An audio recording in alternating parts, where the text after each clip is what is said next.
Hi, everyone. Welcome to the Superfeeler podcast. My name is Lori, and I am so excited today to be chatting with Dr. Alec Miller, whose work has really inspired me to try and get DBT into the hands of younger people. As people who listen to this podcast regularly know, I struggled deeply with a lot of challenges as a youth, including a lot of violence that really harmed a lot of people, and I wasn't able to get into DBT until I was older. Yeah, so I'm joined today by Dr. Alec Miller, whose work I've been following for such a long time because it would have changed my life significantly as a kid and teen.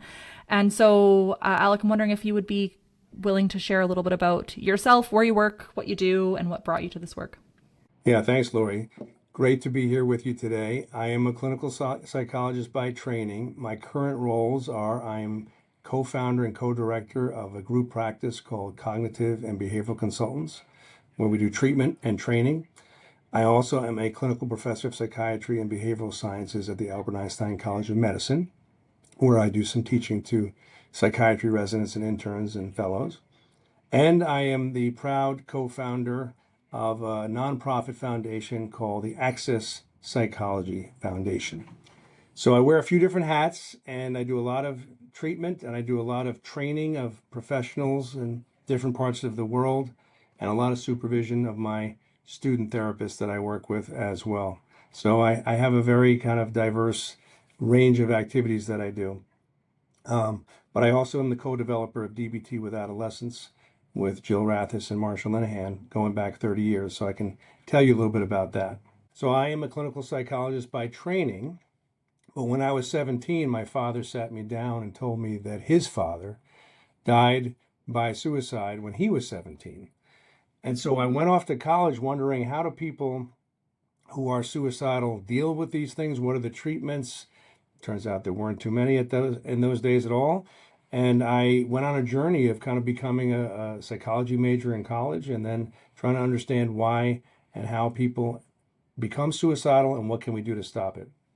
And so when I went to graduate school, there were no treatments that were actually known to be effective. So my colleague Jill Rathis and I got trained by Marsha Linehan in a treatment called DBT, dialectical behavior therapy, for suicidal adults with borderline personality disorder. But I was running a clinic for depressed and suicidal teenagers at that time. And so I felt like I needed to do something for them. And so we adapted Marsha Linehan's treatment for suicidal multi-problem youth in the Bronx, New York. So that's kind of where my journey started. So family got me interested in understanding and then kind of having an opportunity to run a clinic for depressed and suicidal teenagers. And then we learned about DBT and then started adapting her work for multi-problem youth in clinical settings and then later in school settings, which I'll tell you about. Yeah, which is so cool. That's such a fascinating story to get into this work. This is one of my favorite things to ask because this kind of work and this population of people, a lot of people avoid working with because it's really challenging sometimes. And to me, obviously, it's my favorite group of people to work with. But yeah, the fact that you have that lived experience and didn't know that or family lived experience until you were 17 is really fascinating. Out of curiosity, and we can totally cut this, did your family struggle with mental health challenges as well because of your, either genetics or your grandpa's suicide? There's some family history of depression in my family, on my father's side in particular. And so, and my grandfather, I think, apparently did struggle with that. He was laid off from his job in New York City. But yeah, and there's some sequelae certainly from that, from having someone who dies by suicide in one's family, of course. But the positive sequelae of that, Lori, actually was that I became a psychologist. My father was a psychiatrist. He went off to... Oh, cool. And then I became a psychologist. My younger sister became a psychologist. My first cousin, my dad's brother's daughter, became a psychologist. So it got us all inspired to join the helping professions and try to do more to help people who are struggling. So that's the lemonade out of lemons, if you will. Yeah, there's always positives to every negative, I think, even if they're really hard. So I'm so happy to hear that your family really kind of took this and ran with it, because that you've helped millions of people. So can you tell us a little bit about the DBT for adolescents and how it differs from, I think people that listen to this podcast know DBT, dialectic behavior therapy, pretty well, but how does it differ? So, good question. I think, first of all, when Jill and I were doing this in the Bronx in 1995 and trying to figure out how this could look with adolescents and families, we adopted Marshall Linehan's adult manual, as one should, before you started adapting. And we found out, based on our focus groups with patients and families, that the language was too sophisticated, the examples were a little bit too far afield, the activities, some of which were inappropriate for 12-year-olds to do, Yep. which is fine. And then we realized there were some skills that could actually be added to the mix as well. And so Jill and I recognized that teens and families were getting very polarized on opposite sides of the Grand Canyon in terms of understanding one another. And so that was non-dialectical interactions, invalidation that was happening between them. And sometimes the families were kind of punishing effective behavior and reinforcing maladaptive behavior. So we came up with the Walking the Middle Path skills module to address specific issues that came up in families. So we added how to think and act more dialectically within oneself and intrapersonally and interpersonally, how to validate other people and how to validate yourself. And even though it was in Marsh's adult manual in the give skills, we felt we needed to give it its greater due in teaching more specifically how to validate in a more depth way.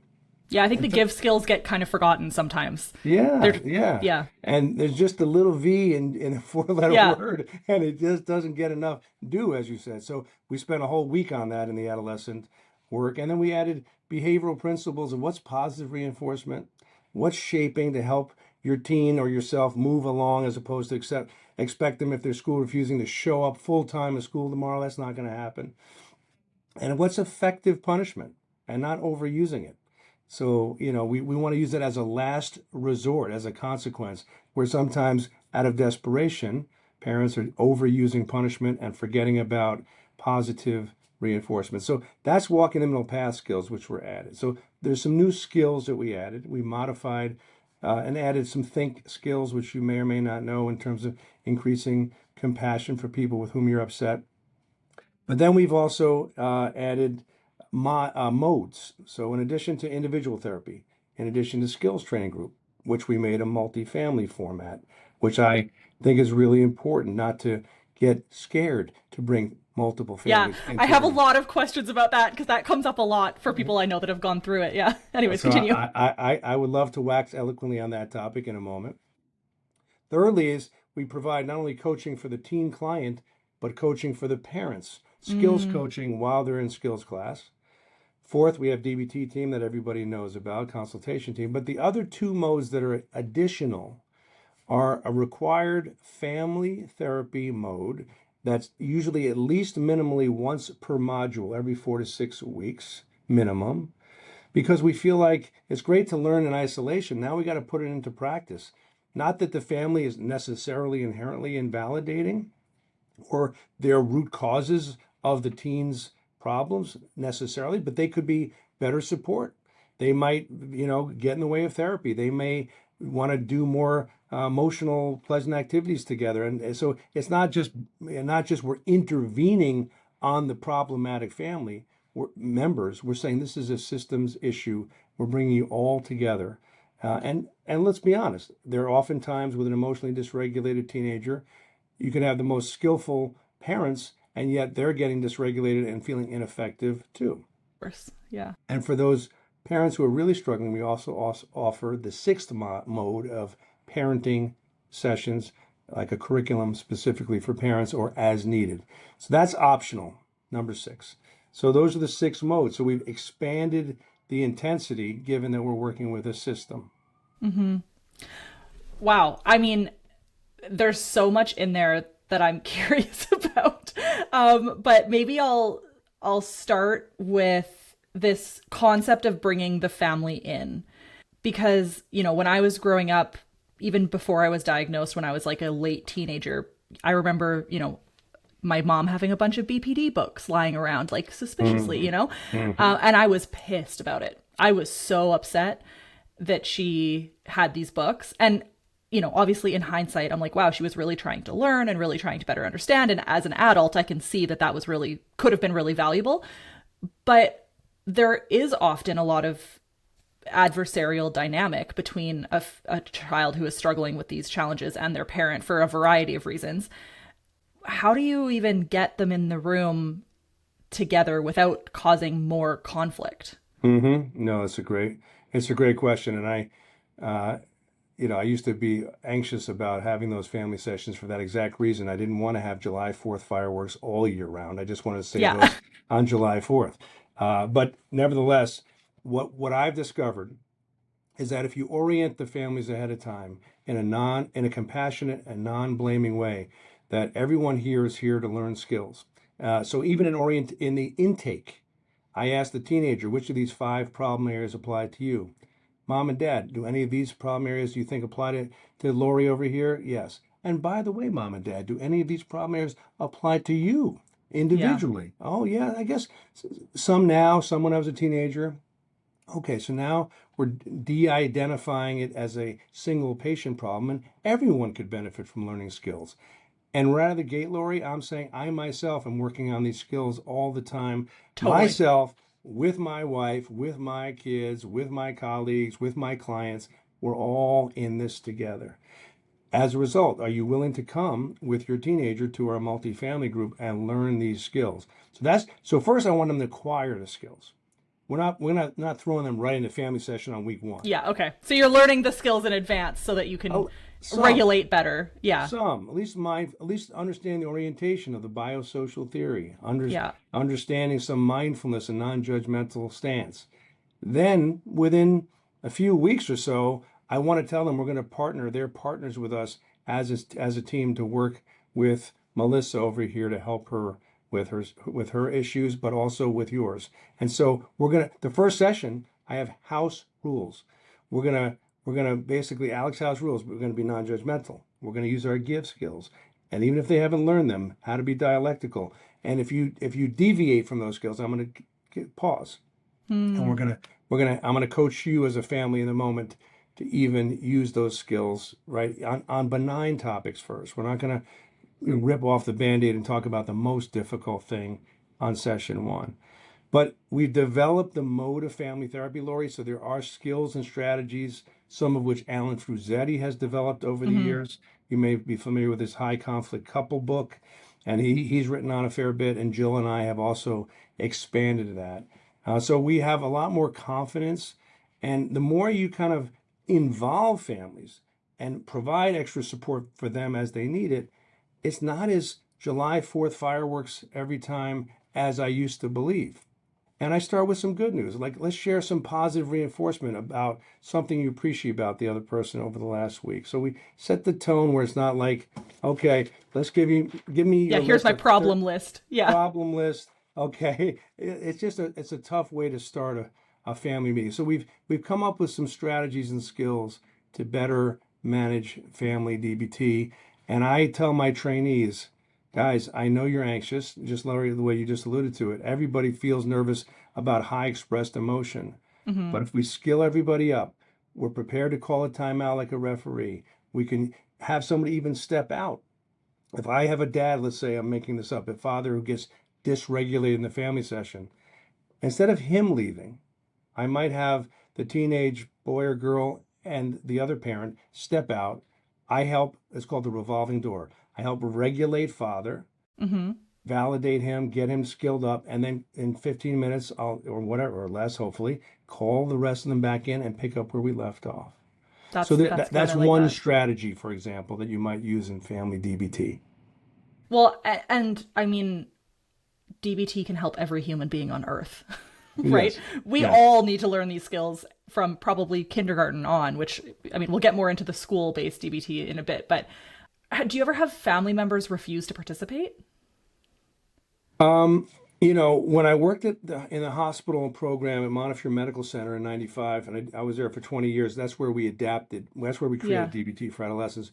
We had some family members who either flatly refused, or as a single parent, they're like, I literally cannot leave work or my other 3 children, and I can't figure out, despite our efforts at problem solving and commitment, a solution to the things getting in the way. So on occasion, we'd have some teenagers come without a caregiver.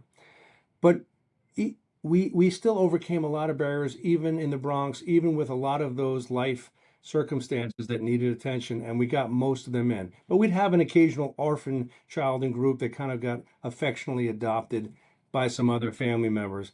But here in my group practice up here in New York, in Westchester, we've set the culture where this is the expectation. I purposely hold my group at 7 to 9 p.m.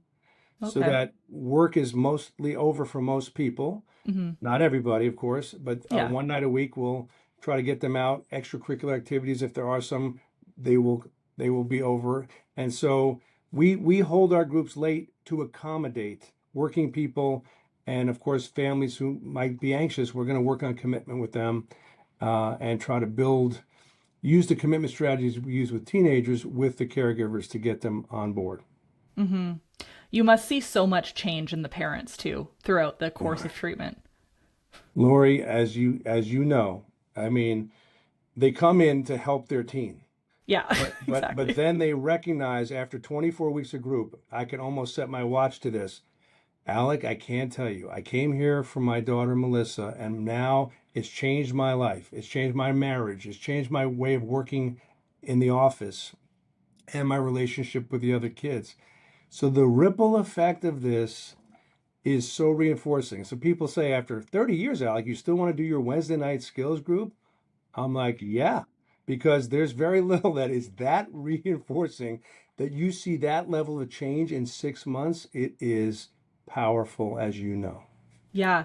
Even just like personally, my dad grew up not, I mean, he's 60 something and a man from the States in, Air Force family, doesn't talk about emotions, whatever. When I was diagnosed and started learning skills, he went, oh crap, I think I might have BPD. And a Yeah. lot of things, he had to come to terms with a lot of the Mm, challenges mm, that he's had throughout his life because you just never even addressed it. And it was always the kid's problem until he realized it was actually, there's a genetic component. We mm. definitely are more similar than we are different. That's amazing that he had those insights and then came along with that. That's Hmm. fantastic. Yeah. Yeah. I would. Okay. So, I mean, I'm 32. I was diagnosed when I was like 18 or 19.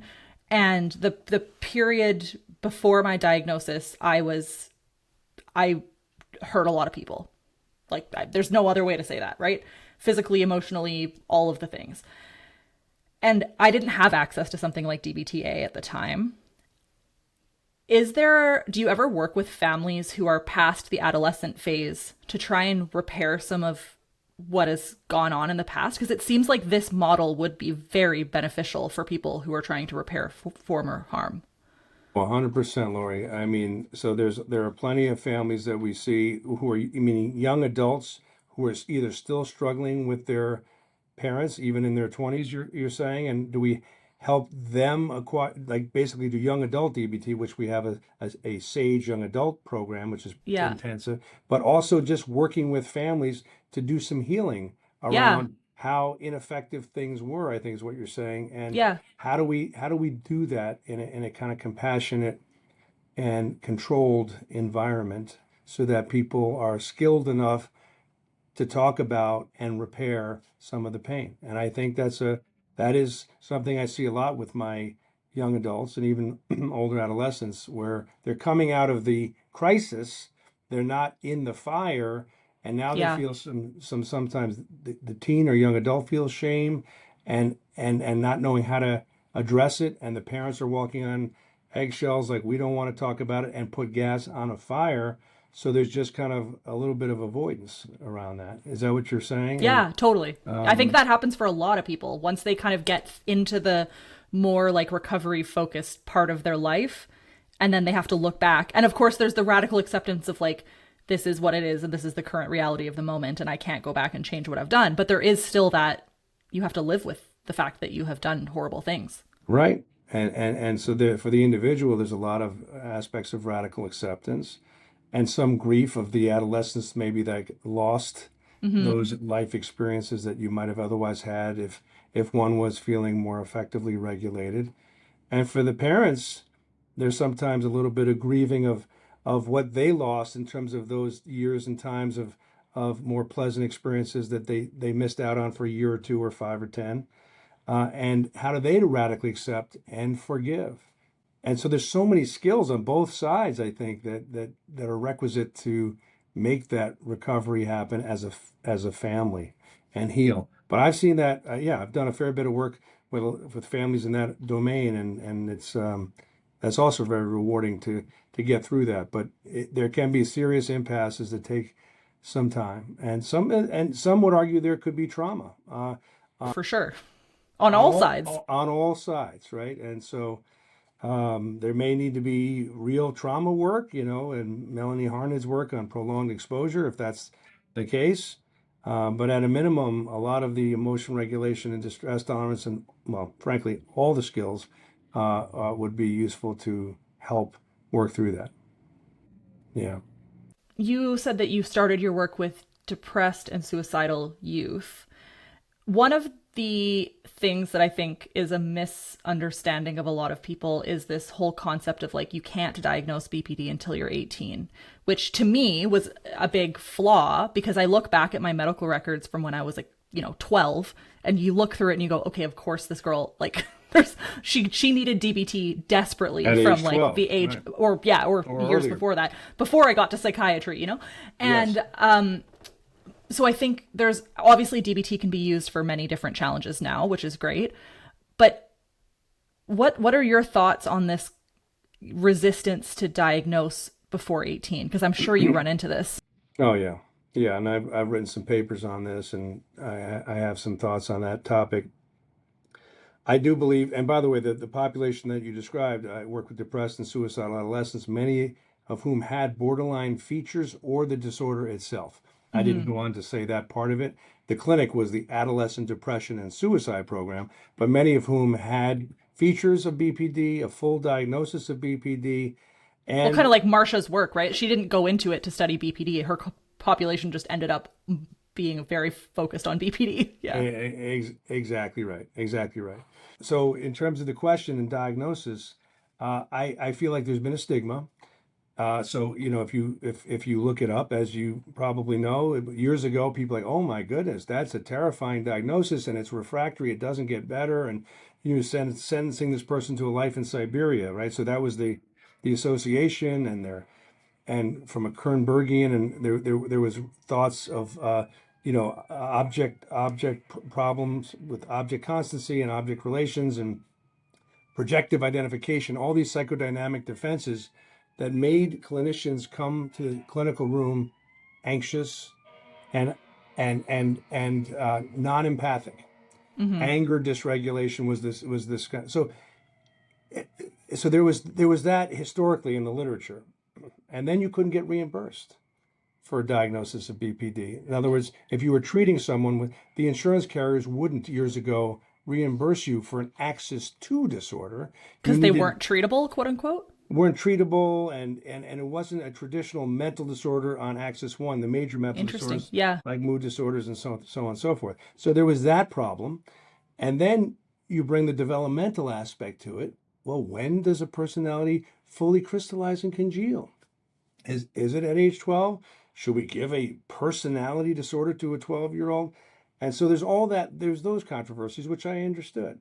Mm-hmm. But as you point out, Lori, as a clinician, I certainly could tell that these kids who were 12 or 14 or 15, it wasn't just major depression or social anxiety disorder or conduct disorder or substance use Mm-hmm. disorder. And they often would get about 4 or 5 or 6 diagnoses and not give the overarching possible primary cause of BPD. And so I looked at the literature, and definitely there were community and clinical studies that showed that the existence of BPD did take place in early adolescence and adolescence. And so there was some data to support it. The question is the stability of the diagnosis, because you could argue any adolescent could look like they have 1 point. Yeah. at any one moment, right? And so, as the DSM-4 and 3 said, if you have criteria that last for more than a year, unrelated to another major mental disorder, you could actually apply the diagnosis. So I became an advocate, to apply the diagnosis where it fit at whatever age. And I got plenty of heat and pushback on that. I'm sure. Uh, and I said, the only reason I'm doing this is well, for patients to better understand themselves what this composition of symptoms are, and but more importantly, to get the right treatment. And if you didn't do that, they would be diagnosed almost always as bipolar, as ADHD, and other things that didn't necessarily track them on the treatment that was most indicated. And they would be horizontal patients with 5 major medications.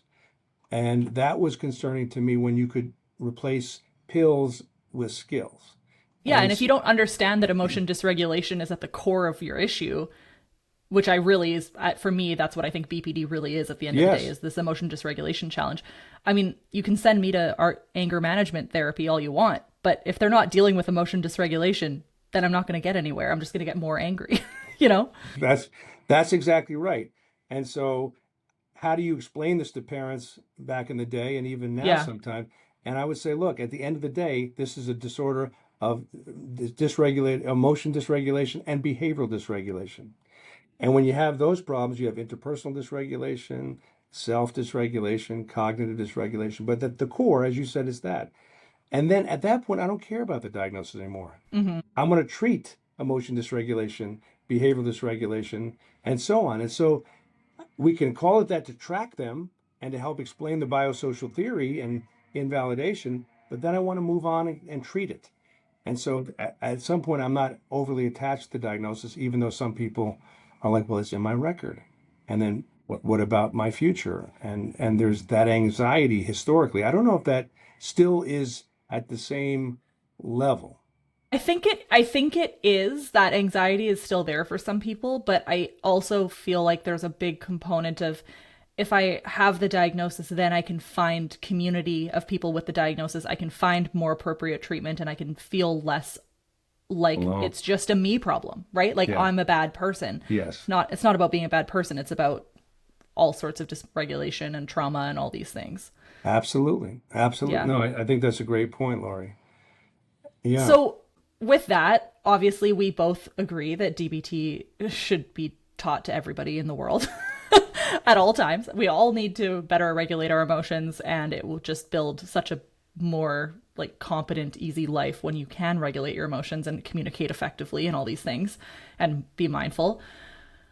So, can you tell me a little bit about the DBT in schools? Because Yeah. it's awesome.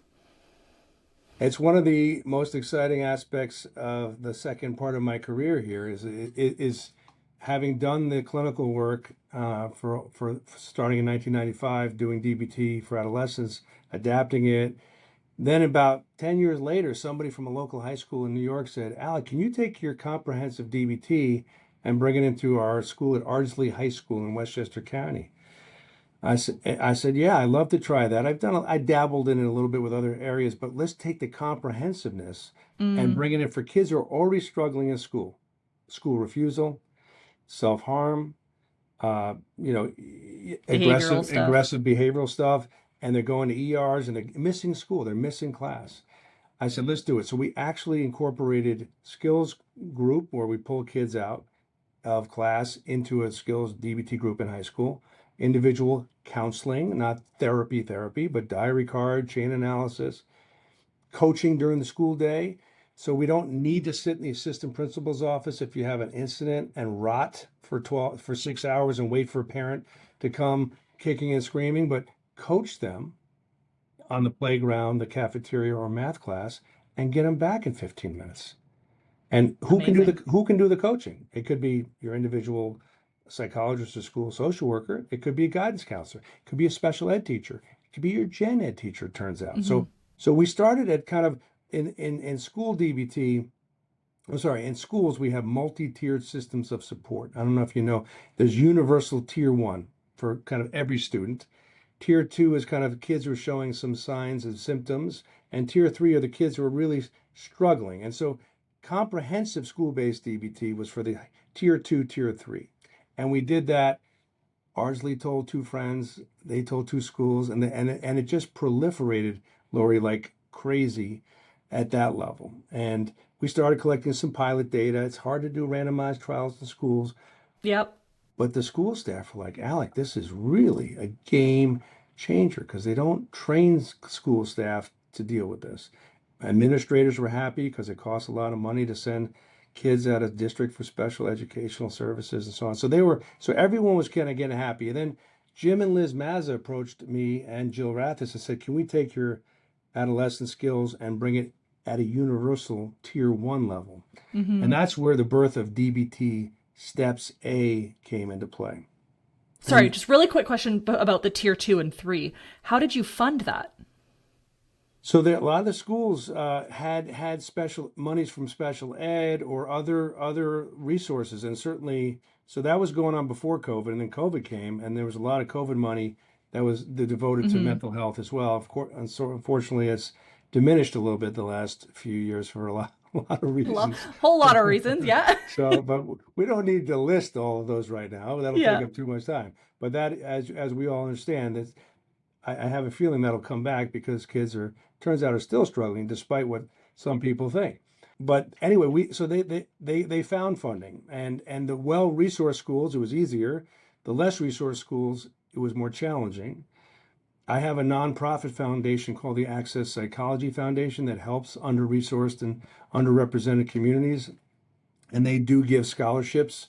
I co-founded this organization with my business partner, Lotta McGinn at Cognitive Behavioral Consultants, and we started the Access Psychology Foundation. We have a separate board and a whole separate entity, but they fund school trainings for those who do need it. And so I'm very proud of that organization, and they have a review committee and so on. So that's kind of exciting. I can put the link for that in the show notes as well so that people can find that. Oh, that's great, Lori. Yeah. But then as that evolved, like I said, in the tier 1, what if we gave these, what if we went further upstream? What if we gave every student mindfulness, distress tolerance, emotion reg, and gave it to everybody? And so the adolescent DBT Steps Manual, Steps A, is for 7th through 12th grade. And then 2 weeks ago, we came out with the DBT Steps E manual for elementary school. Oh, I didn't even know about that. I know about the A. I didn't know about the E. 2 weeks ago. Yeah, a few weeks ago. That's kindergarten through 2nd grade manual and 3rd grade through 5th grade. So it's in one book. I'll show it to you. I'll show it to you right here. I don't know if you can see it. DBT Skills in elementary. So Jim and Liz deserve so much credit because they have taken the lead on this, but it is really for general ed teachers. We're not talking about identified students.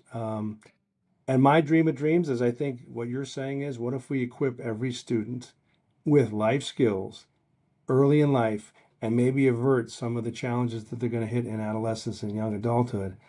And I think that can be a game changer. So my mission in life is to try to disseminate this to as many students at earlier and earlier ages so that we don't have to do as much outpatient and inpatient work on the back end. And that's the thing. It saves so much money in the long run. Like I work in like health administration, and any upstream thing you can do eventually saves you, 10 times the amount of money that you put into it. It's just people forget that because they're trying to put out the fire that's on right now instead of, turning off the gas. So there's the financial advantages that you highlight, and then of course the lives of those kids and their ripple effects in their relationships and their capacity to learn, as Jonathan Haidt tells us every day about how the adverse effects of a phone-based childhood, and they don't have the mindfulness capacity to pay attention for more than 5 seconds before another notification distracts us. Forget about the content, just the attention fragmentation that I'm sure you're familiar with some of his work, which I think aligns well with DBT, which I can talk more about if you'd like. Yeah.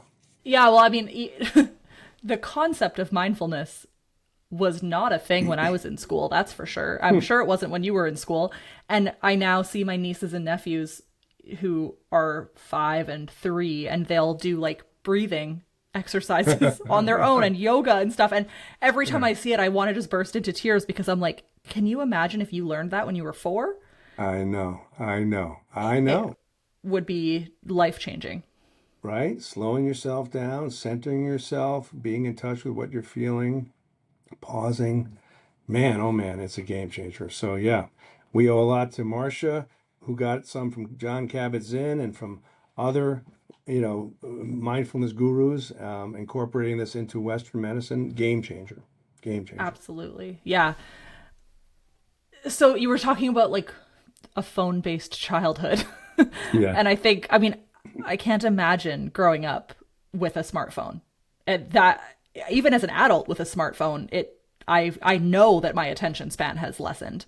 So how do you address that challenge in something like DBT for schools that's impacting every single kid?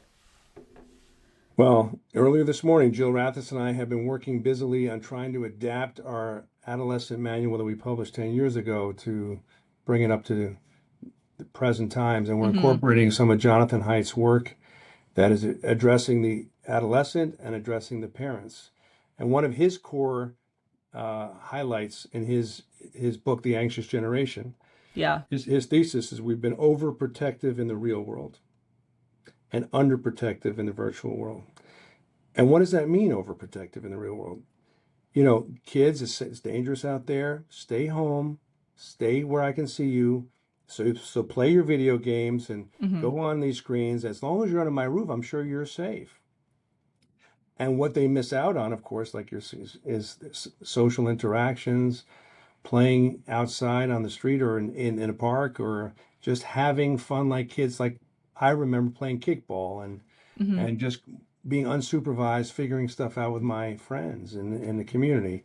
And yeah, there's a little risk involved in going on the merry-go-round and getting flung off, and there's no parent around to Yeah. to clean off the blood off my elbows. But that's important developmentally, and our kids are not getting those life experiences. And then they get into high school, and they're still not dating, they're not having sexual relationships, they're not experimenting with alcohol. Again, I'm not here to promote alcohol, but they go Mm-hmm. off at 18 and 19 and they don't know they never having a job. So Yeah. they don't know what's going on and they're having trouble launching. So so the overprotection has a lot of implications. And so we talk to parents now, we will be talking more to parents about that, just overprotection. And then the underprotection in the virtual world is how do we limit? We can't rid of it, but how do we moderate the screen use? And we give the teen and parents some tips about how to do that. And the Surgeon General came out a couple of years ago saying, I don't know if you know the magic number, but uh, he came up with 3 hours or more Hmm. you double the risk of anxiety and depression among Wow, I youth hadn't heard that. who are on these apps. And so 3 hours is still to me a lot of time. I'm not talking about doing your homework on your laptop. So Just so scrolling. yeah, Yeah. the doom scrolling and all the Snapchatting and Instagramming and all that. So I think it's a moderate number. Keep it under three, reduce the risk of anxiety and depression. So that's one thing. There's limits, and then and then kind of actual parental limits on the phone for their kids, and charging the devices away from their homework table or their Mm. bedrooms. Um, and at the same time, like we're removing this, but we have to replace. So I talked to a kid in college recently who's on a mission to change the all he and his fraternity brothers were all staring at their phones like this. Like, is this a fun social time? This is Right. ridiculous. So he said, guys, basically, I'm going to put your phones in a basket and we're going to paint for the next 2 hours. I gave everybody a canvas and they were like, this is weird. And then they did it. And they're like, dude, when are we coming back for more? I Mm-hmm. want more. So they need, if you think about it, kids of all ages, including college, what's the replacement activity? And that is an interesting thing to consider because we as parents fall prey to our own digital habits that are not modeling, let's go for a walk, let's go ice skating, let's go hiking, let's just Totally. talk at the dinner table without this. That's Yeah, I think I saw a resurgence of like board games as in my age group, and it's amazing because we all desperately want to get away from our phones. We know we're Yes. addicted to our phones. And Yes. board games, you're social, you're talking to each other, it's something physical in front of you. Yes. It's the Yes. best. Yeah. I recently taught my mother-in-law, who's in her 80s, and my wife and kids how to play poker with cards and Yeah. chips. I mean, no money was exchanged. Yeah. I was going to clean up for my mother-in-law. Yeah. All right, One girl. day though, once she's played once, no, I'm just kidding. That's fair game. Exactly. She's competitive though. She probably would have liked to have some money in it. Yeah. But to your point, it was just a shared pleasurable activity, not on a screen, somewhat novel, right, for them. So Yeah. that was such a joy for me to teach That's them awesome. something new like that. Yeah. Yeah. So there is that kind of attention piece. There's the Jonathan Haidt talks about social deprivation, sleep deprivation, which is, I can't underscore it, Lori. I'm glad I'm actually bringing this point up to you. There's attention fragmentation, sleep deprivation, social deprivation, and what am I forgetting? Oh, addiction. The sleep deprivation, though, most kids that have been studied are getting less than 7 hours of sleep a night. And you probably know the recommended dosage of sleep is probably 8 or 9 for healthy development metabolically and mentally and so on. So and they're going to, this is like a pacifier, Totally. and they are unable to extricate themselves. So I make this point that the research we did in Montefiore, the kids who had trouble falling asleep, staying asleep, or waking up early had higher rates of non-suicidal self-injury, suicide attempts, and suicidal ideation. So it's correlational data, but I'm just telling you, mom and dad, you need to do more. You need to figure out a way to get them to get off their screens so they can get some sleep. And I make this case to the kids too. I'm like, I want you to understand, Yeah. right? So I've been trying to work on my sleep hygiene and it's hard to get off my phone. There's a book called Why We Sleep. I don't know if you've read this book. no, It's fantastic. I am telling everybody in my life about it, and it's driving everybody nuts because I can't stop talking about it. But it talks about all of these things, including just like the impacts of sleep deprivation. Even small impacts of sleep deprivation it's amazing. I can't remember who wrote it now, but it's I'll a find really it. good book. Yeah, Why We Sleep. I'm It's a writing blue. it down. Yeah. Thank you. That's a good one. Yeah. I think you would like it a lot, and there's an audiobook too. Can I make one point about what you're Yeah. saying, Lori? So Yeah. once we discovered this based on the research we did at Montefiore, we started creating the sleep hygiene protocol in our Adolescent Skills Manual, which was right out of the gate a game changer. So I, on the diary cards with my patients, track what time you go to bed, Nice. what time you get up. I get baseline data, and almost every patient, I'm going through the sleep hygiene protocol, which falls in the emotion regulation module as a supplementary handout. We're going to also have tips for tech, and we're going to also have tips for healthy eating. So that's all in there. But the sleep has been there for a long time, and I wanted to make a plug for that for anybody who's working with young people and older people, as you said, who would benefit from reviewing some sleep hygiene, because it's such a vulnerability. Not only we knew it was a vulnerability for anxiety and depression and bipolarity and even inattention at school. What we didn't know until we did that study was its impact on self-harm and suicidal Yeah. ideation. So that was an important publication from 9 years ago. Yeah, no, that's super important. And people the amount of people I know that are like, oh, I get like 3 hours of sleep and I'm fine. And I'm like, no, but you're not fine. There's you might think you're fine, but this is not normal. And you could be functioning at a level that is completely different than what you're functioning at now. That's amazing. That how long can they go for 3 hours and think they're feeling fine? I mean, I can imagine a day or so, but I don't know how you go Yeah. for weeks that way. Yeah. Well, in that book, they talk about the impact of sleep deprivation on driving. And I think it's under 4 hours of sleep is more dangerous than drinking and driving. Oh my God. And the amount of times people drive with 4 hours of sleep and don't even think about it. It's wild. That's an interesting stat. Yeah. Yeah. Highly recommend that book. So there are lots of parents who listen to this podcast, and a lot of parents who are struggling with their kids, teens, whatever, who are like, my kid is so dysregulated and, self-harming, violent, suicidal, using substances, all of these things, and they have no idea what to do. What do you tell them? Well, there's a lot of ways to think about that, Lori. Do you mean how do we first have the conversation that they think their kid needs some help, or that they recognize that their kid is behaving or acting or feeling in certain ways that give them concern, using I statements like "I'm worried about what's going on right now in your life and our life, and because I love you, I want to have a conversation that is difficult because I'm worried if I bring this up, you're going to slam the door and curse Yeah. me out and tell me I'm an idiot and tell me I know nothing. And I just want you to kind of inhibit that response if you can, and let's just have a uh, a person-to-person conversation because I love you. I'm not here to judge you or blame you. I want to better understand, and I want to help you. And it's my Mm-hmm. role as a parent to in my most loving way, want to support. So, and I think the key for parents, to your point, is can they adopt a stance of curiosity Mm-hmm.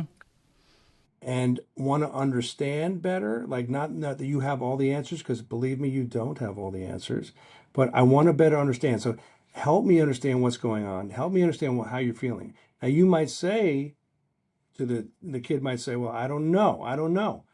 That's okay. You don't have to know, but I want you to know that I worry about you, and I want you to kind of feel better and get help, and I want to know if I can help you with that. Like, I don't know if I'm the answer as a mom and dad, but I can at least figure out who we can get some Mm-hmm. support from. So first, before you start saying you got to go to treatment, you're Yeah. crazy, you're out of control, and when we get anxious as parents, we start saying things to fill the space, and our own anxiety comes out as a secondary emotion of frustration and irritability and anger. And what I want the parents to do is focus on their primary emotion of worry and concern and feeling ineffective, even. I'm feeling ineffective as your mom or dad, not sure how to best help you, and I want to better understand what I can do to help. So it's be vulnerable if you can, and not judgy and blaming. And I think that can shift and pause and stop talking and let them share anything. And it Mm-hmm. may not be a one-time only conversation, but what are your other thoughts about that, Laura, yourself? Yeah, well, I think I really appreciate that approach. And also, as the kid who was like, fuck you, mom, I don't want to blah, blah, blah, slam the door, hit things, punch holes in the walls, kick doors down, all of those things. I think that's the part that's so hard, right? Is the parents, especially with non suicidal self injury, parents panic so much. I get so many people messaging me saying, my kid's going to kill themselves, they're self harming. And I'm like, well, first of all, not actually as related as you think for most people. It's a coping mechanism. But for the kid who just refuses to acknowledge or understand that there is anything wrong with them, I I guess the parent has to do their own work.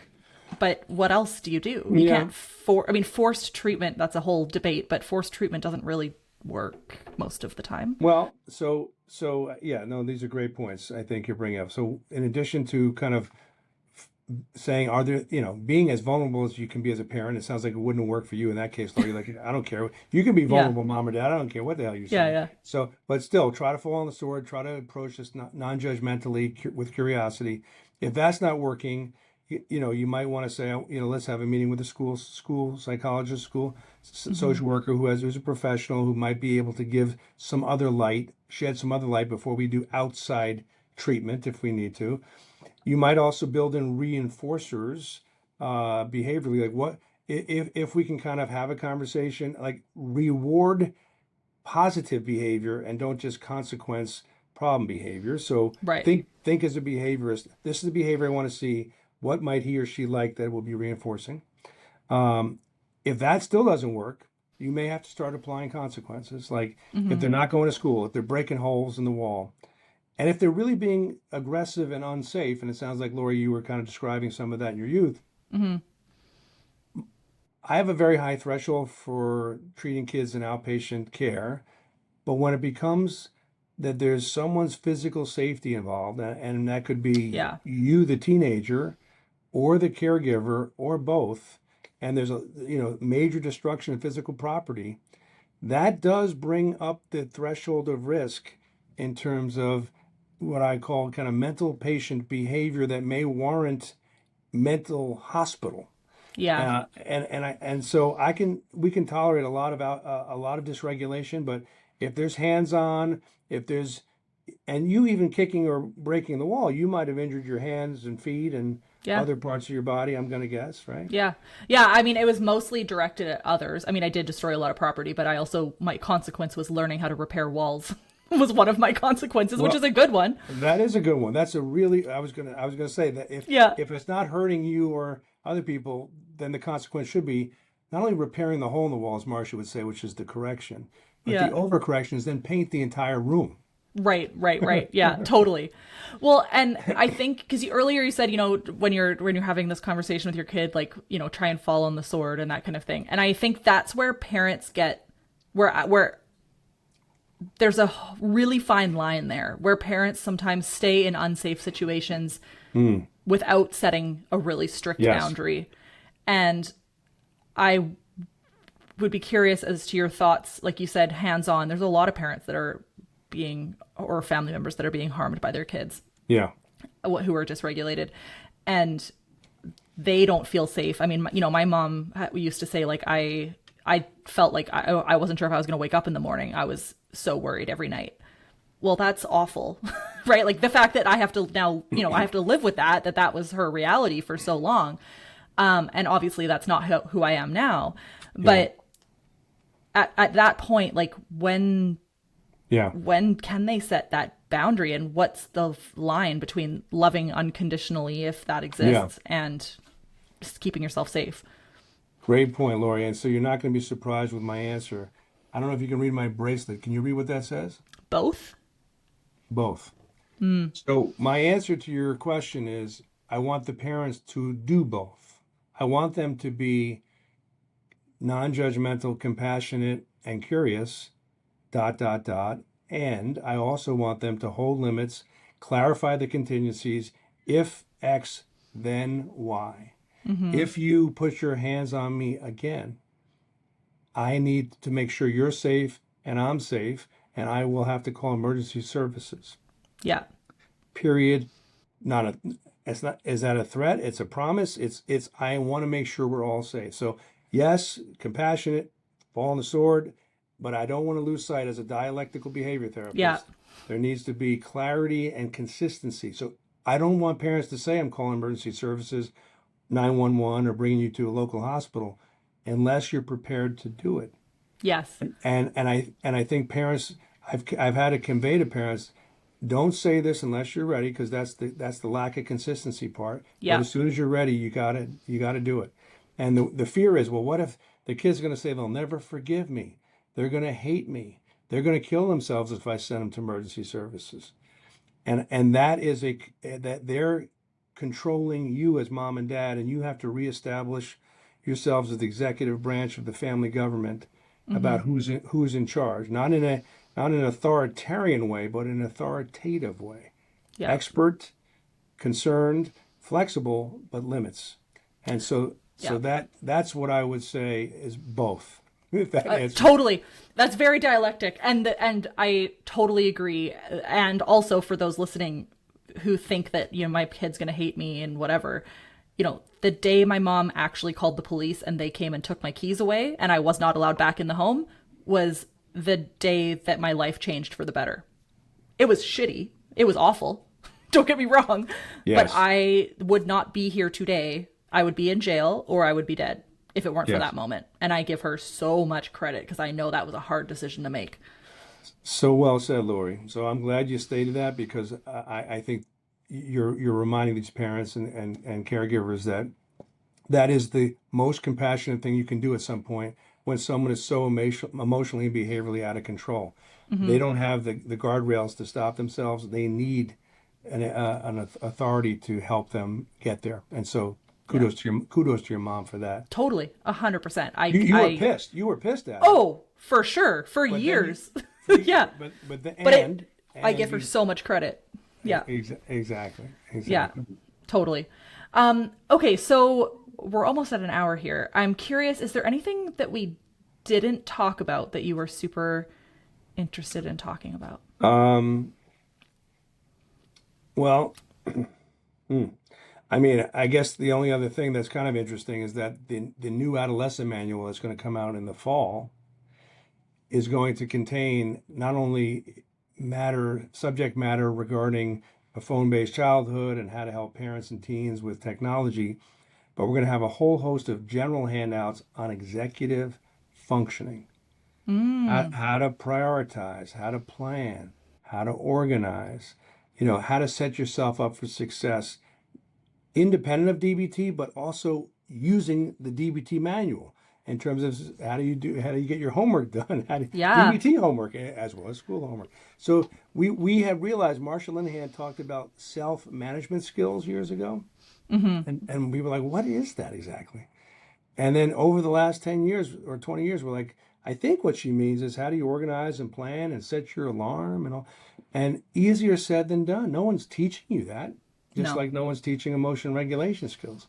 So we decided in our latest edition that'll come out in November, our second edition, how to teach self-management skills to help by themselves as well as to help learn DBT even better. So I'm excited. Wow. I'm excited about that additional contribution to our updated manual. Of course, there's other things too, but those are a few Yeah. things, including things just for parents, more handouts just for parents in there as well. Yeah. Is that addition primarily because you've seen just the uptake or the increase of ADHD diagnoses and people's I mean, which I personally think has something to do with our phone addiction also. hmm Is that part of I, it?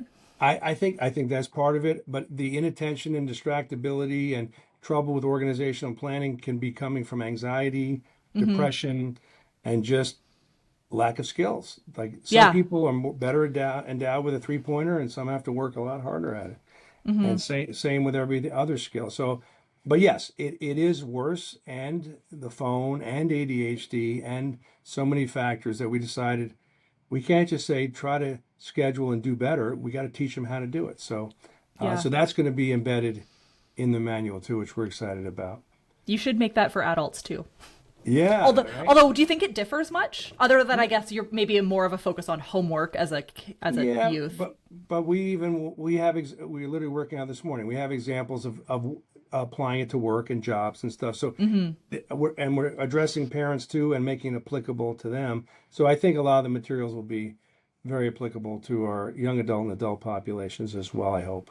So Yeah, well, I know a million people who could use that. So hmm. I'm very excited. I will be buying my whole poor family just gets DBT books for Christmas every year. They're probably just like, "Can you please stop?" But it's so true and I'm a very like over controlled person now, which is an interesting consequence of DBT.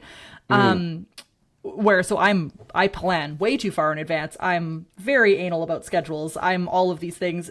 So I have to-do lists forever, but there is a downside to that. But when I see yes. people who don't have those things, I'm also like, wow, you could really learn how to time Yes. manage better. Oh, And people time don't teach you how management. to do that. Even at work, I work for a large organization and I was trying to find resources on time management for team members of mine that I manage. And they were like, we don't have any. Yeah. Eh, I was like, eh, there's 30,000 people that work here. What are you talking about? We don't have any. It doesn't make any sense. That's amazing, Lori. So we Yeah. have a handout called time management. It's time blocking, time estimation, and then was I right?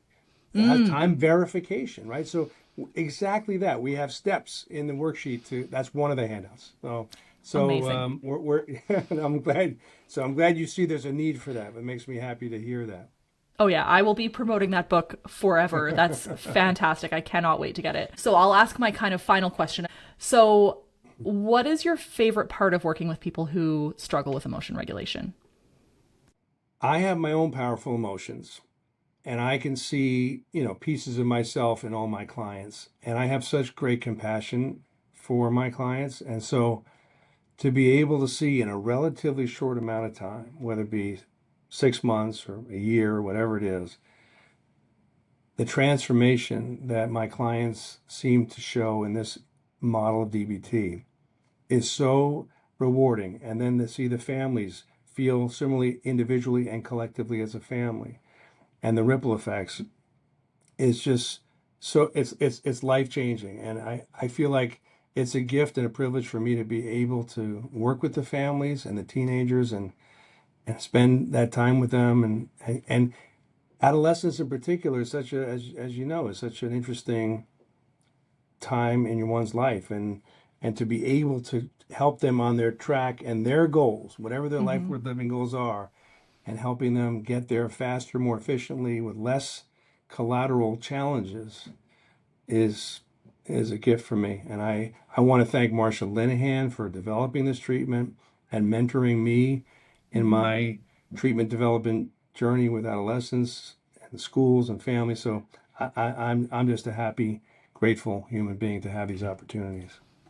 Well, thank you so much for everything that you do. Your work has been such an inspiration to me for probably over a decade now. I've been following your work, and it would have changed my life and so many other people's lives around me. And I can't wait to see all of the lives that you're changing now and into the future. So thanks for being Th- here.